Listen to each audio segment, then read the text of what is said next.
Hi friends, welcome back to our YouTube channel. ఒకరోజు మా నాన్న నన్ను ఇలా అడిగారు.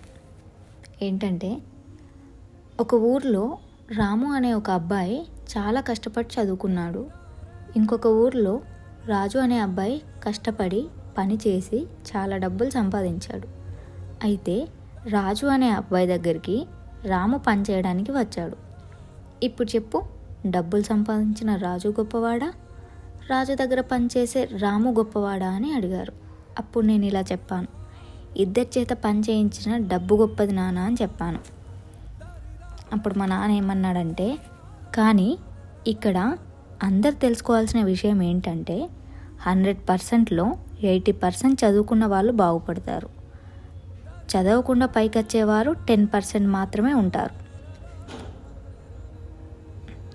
80% మందిని ఆదర్శంగా తీసుకొని ముందుకు వెళ్ళి 10%లో ఒకడు అవ్వాలి, గుర్తుపెట్టుకో అని చెప్పారు.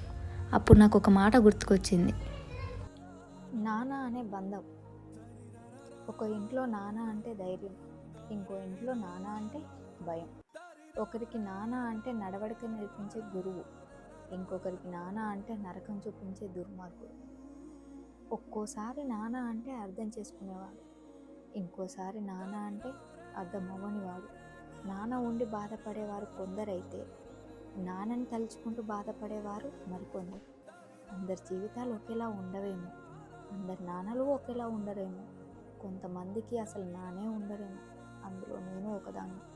అందరి జీవితాల్లో నాన్న పాత్ర ఒకేలా ఉండదేమో.